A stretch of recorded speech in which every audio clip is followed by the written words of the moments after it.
Bien-aimés chers frères et sœurs, je voudrais profiter de ce moment pour nous exhorter.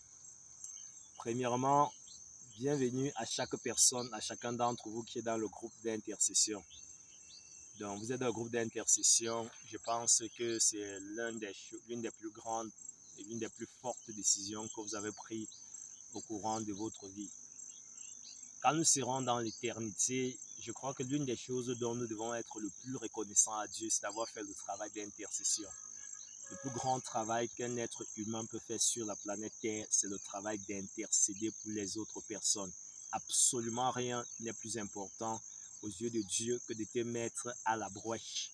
Parce que Dieu ne peut pas agir autrement que par ton intercession.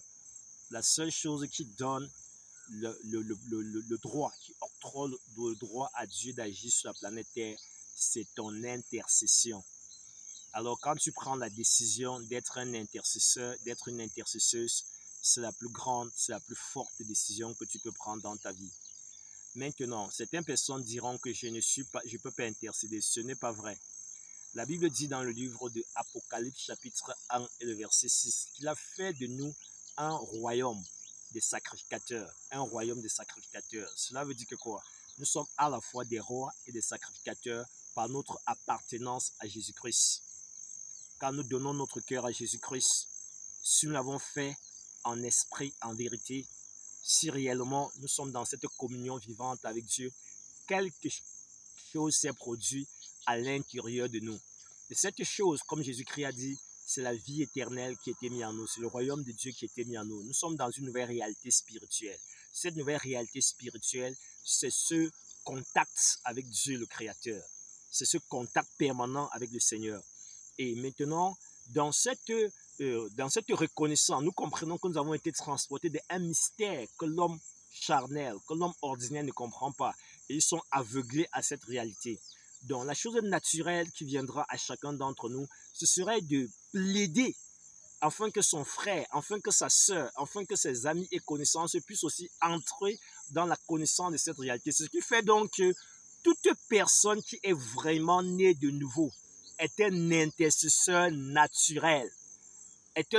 Toute personne en contact avec Jésus-Christ, toute personne qui a une relation, une communion avec le Seigneur Jésus est un intercesseur.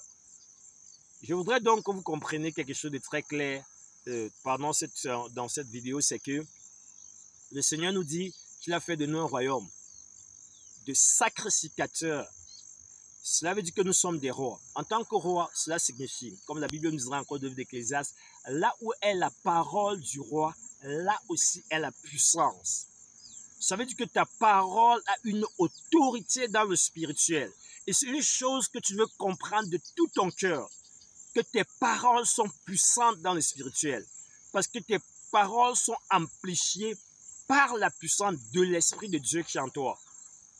La deuxième chose que tu comprends maintenant, c'est que tu es un sacrificateur. Sacrificateur, tu veux dire un intercesseur. Reste connecté à ce canal. Et je pense que l'Esprit de Dieu va nous amener de manière stratégique des enseignements en enseignement. Le but pour moi, ce serait qu'il fasse pour toi, le but de ces enseignements, ce serait que le Seigneur fasse de toi un intercesseur, une intercesseuse. Dans la vidéo qui vient après celle-ci, je voudrais prier pour toi que Dieu t'accorde la grâce spécifique de pouvoir jeûner et de prier les 3 jours de cette fin de mois, comme c'est notre habitude. C'est-à-dire jeudi, vendredi et samedi prochain. Que le Seigneur te bénisse, bénisse ton temps. Reste connecté parce qu'il y a une prière qui est en train de venir tout de suite pour toi. Au nom de Jésus-Christ, Amen.